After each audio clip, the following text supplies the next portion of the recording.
Lin Yue's house was once a warm haven, inhabited by people from different countries with diverse backgrounds. Mr. White, Susan, Andrew, Danny, and Lester all lived here. Each of them had their own story, but fate had brought them together under this roof. Mr. White was the former owner of the house. He was a man who loved nature deeply. His late wife had also cherished the countryside, and they had owned a small cottage in the country, surrounded by vast fields and dense woods.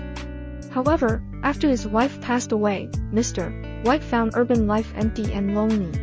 The hustle and bustle of the streets, the crowdedness of the people, and the coldness of the high-rise buildings made him long for the tranquility of the countryside even more.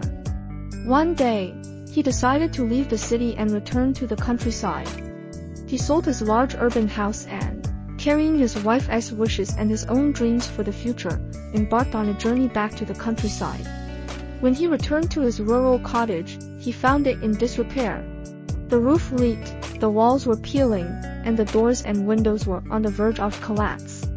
Mr. White realized that he needed to rebuild the house to truly return to the life he longed for.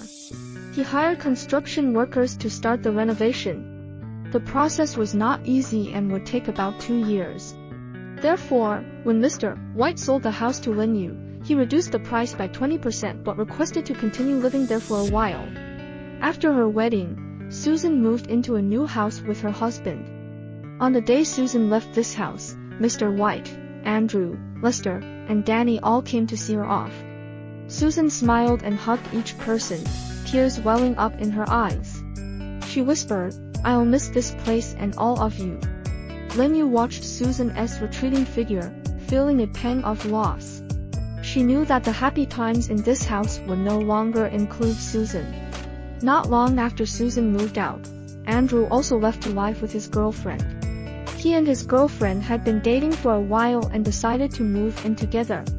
On the day Andrew left, Lester and Danny came to see him off. Andrew smiled and shook hands with everyone, his eyes filled with reluctance. "I'll miss this place," Andrew said softly. "But I hope you all continue to be happy here." Lester nodded, feeling a mix of emotions. He liked Andrew, and despite their need for translation apps to communicate, he considered Andrew a good friend and was grateful for the friendship and comfort he had offered. A few months after Andrew left, Danny decided to leave the city due to a job change. He had found a new job in another city. On the day Danny left, Lester was the only one to see him off. Danny smiled and hugged Lester, tears in his eyes. "Lester, thank you for all your support," Danny said. "I'll miss this place and you." Lester nodded, feeling a sense of loneliness and emptiness. With Susan, Andrew, and Danny gone, the once warm and lively house was now left with only Lester.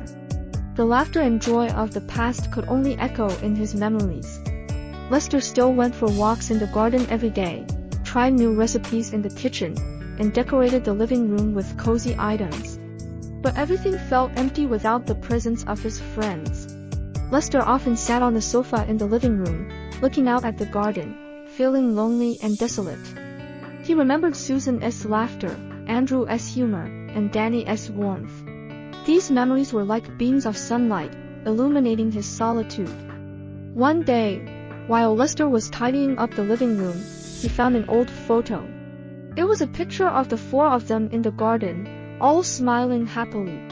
Lester looked at the photo, tears in his eyes. He whispered, "You're all gone, and I'm left here alone."